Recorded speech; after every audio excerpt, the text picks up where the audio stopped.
Baik, Assalamualaikum warahmatullahi wabarakatuh. Perkenalkan, nama saya Zakir Anuharta dengan NPMP 1A024-023. Baik, pada kesempatan kali ini saya akan menyampaikan materi tentang desain industri dalam mata kuliah Hukum Kekayaan Intelektual. Desain industri ini diatur di dalam Undang-Undang Nomor 31 Tahun 2000 tentang desain industri. Selanjutnya kita akan memahami terlebih dahulu apa itu desain industri.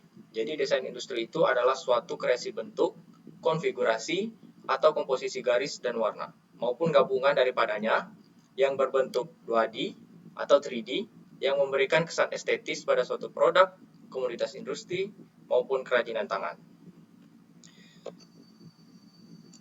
Selanjutnya, ini adalah komponen daripada desain industri.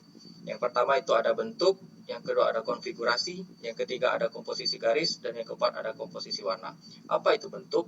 Nah, jadi bentuk itu adalah tampilan 3D berupa wujud produk secara keseluruhan. Misalnya bodi mobil. Yang kedua, konfigurasi. Apa itu konfigurasi? Konfigurasi ini yaitu 3D, tampilan 3D yang berupa susunan komponen atau ornamen yang membentuk produk. Contohnya pola ukir ban kendaraan pada mobil. Yang ketiga, komposisi garis. Komposisi garis ini yaitu tampilan 2D yang berupa kombinasi garis pada permukaan produk. Selanjutnya ada komposisi warna. Komposisi warna itu adalah tampilan 3D berupa kombinasi warna pada permukaan produk. Selanjutnya ada penerapan kreasi desain industri pada produk. Dapat kita lihat di sini ada nama produk mobil. Itu mobil ini asalnya pertama dari bentuk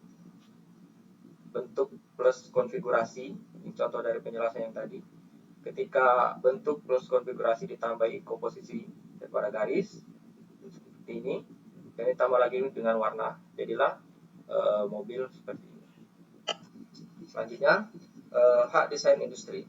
Hak desain industri ini adalah hak eksklusif yang diberikan oleh negara Republik Indonesia kepada pendesain atau hasil kreasinya untuk selama waktu tertentu melaksanakannya sendiri atau memberikan persetujuannya kepada pihak lain untuk melaksanakan hak tersebut.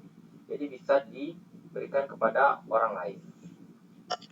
Selanjutnya, lingkup hak desain industri, yaitu pemegang hak desain industri memiliki hak eksklusif untuk yang pertama melaksanakan dan melarang orang lain tanpa persetujuan. Persetujuan apa? Membuat, menjual, mengimpor, mengekspor, dan atau mengedarkan barang yang telah diberikan hak desain industri. Jadi pemilik hak desain industri itu boleh untuk melarang seseorang tanpa persetujuannya. Terkecuali dari ketentuan tersebut apabila desain industri ini untuk yang pertama keperluan penelitian, yang kedua pendidikan, dan sepanjang tidak merugikan kepentingan yang wajar dari pemegang hak desain. Selanjutnya ada subjek desain industri. Yang pertama ada pendesain, yang kedua ada penerima hak dari pendesain, yang ketiga jika di dalam hubungan dinas maka pemegang haknya adalah instansi tersebut.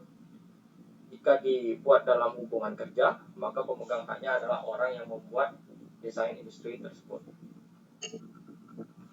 Selanjutnya ada objek dan jangka waktu perlindungan hak desain industri. Objek perlindungan hukum desain industri adalah untuk desain industri yang terbaru dan telah terdaftar. Desain industri dianggap baru apabila pada tanggal penerimaannya desain industri tersebut tidak sama dengan pengungkapan yang telah ada sebelumnya. Pengungkapan sebelumnya itu adalah tanggal penerimaan, memuat tanggal penerimaan, atau tanggal prioritas apabila permohonan diajukan dengan hak prioritas. Ketiga, telah diumumkan atau digunakan di Indonesia atau di luar Indonesia. Selanjutnya, perlindungan hukum hak desain industri diberikan dalam jangka waktu 10 tahun terhitung sejak tanggal penerimaan permohonan dan tidak dapat diperpanjang. Jadi telah diatur tersendiri dan tidak bisa diperpanjang lagi. Selanjutnya pengalihan hak desain industri. Hak desain industri ini bisa dialihkan. Yang pertama dengan cara pewarisan, yang kedua dengan cara hibah, yang ketiga dengan cara wasiat, perjanjian tertulis, sebab-sebab yang lain menurut peraturan perundang-undangan. Yang tertuang di dalam undang-undang tentang desain industri. Selanjutnya pendaftaran desain industri. Desain industri ini dapat didaftarkan dengan mengunjungi link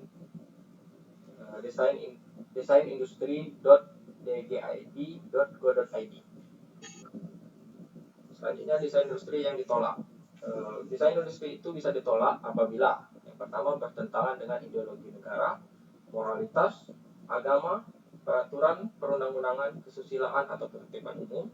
Yang kedua, tidak memiliki kebaruan dan atau sudah pernah dipublikasikan sebelumnya atau itu semacam menjiplak lah. Yang ketiga, desain yang sifatnya fungsional, misalnya seperti desain roda, gigi atau gap.